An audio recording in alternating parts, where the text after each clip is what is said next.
కామారెడ్డి జిల్లాలో రాష్ట్ర పంచాయతీరాజ్ శాఖ మంత్రి సీతక్క పర్యటించారు. వివిధ సంక్షేమ పథకాలకు సంబంధించి రాష్ట్ర ప్రభుత్వ సలహాదారులు షబ్బీర్ అలీ ఎమ్మెల్యేలతో కలిసి సీతక్క రివ్యూ నిర్వహించారు. అంతకు ముందు వన మహోత్సవ కార్యక్రమంలో పాల్గొని మొక్కలు నాటారు. గ్రామాల్లో పారిశుధ్య సమస్యపై ఫోకస్ పెంచాలని ఆదేశాలు జారీ చేశారు. వర్షాకాలం నేపథ్యంలో వ్యాధులు ప్రబలకుండా చూడాలని కోరారు. ఇందిరమ్మ ఇళ్ల గ్రైండింగ్ పై అధికారులు సత్వరమే చర్యలు తీసుకోవాలని ఆదేశించారు.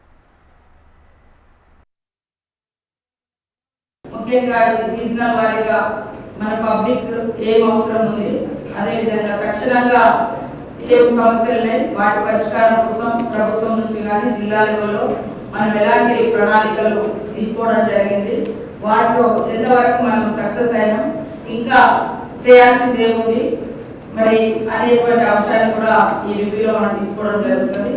అదే కాకుండా ఇప్పుడు సీజనల్ వారీగా చూసినప్పుడు హెల్త్ కానీ ఎడ్యుకేషన్ ఇన్స్టిట్యూషన్స్ కూడా స్టార్ట్ అయ్యాయి కాబట్టి హాస్టల్స్, స్కూల్స్, తర్వాత అగ్రికల్చర్, తర్వాత భూభారతి, హౌసింగ్, ఇలా మరి అదేవిధంగా మా డిపార్ట్మెంట్ నా తరఫున Panchayat Raj, women and child, మా డిపార్ట్మెంట్ అఫీషియల్స్ స్టేట్ నుంచి కూడా రమ్మని చెప్పడం జరిగింది. వారు కూడా ఆ తర్వాత ఇందులో పార్టిసిపేట్ చేస్తారు.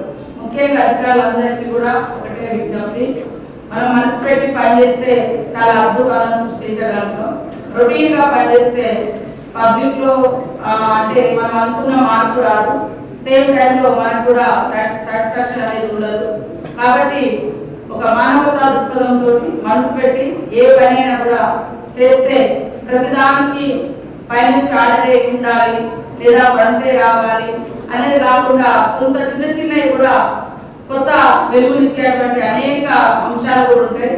సో ఎక్కడికక్కడ అధికారులు కూడా గవర్నమెంట్ ఇచ్చే ప్రోగ్రామ్సే కాకుండా పర్సనల్ గా కూడా మనం ఆ ప్లేస్ లో వర్క్ చేస్తున్నప్పుడు అక్కడ అబ్జర్వ్ చేసినటువంటి అంశాలను బట్టి కొంత కొత్తదనాన్ని కూడా మనం సృష్టించగలుగుతాం.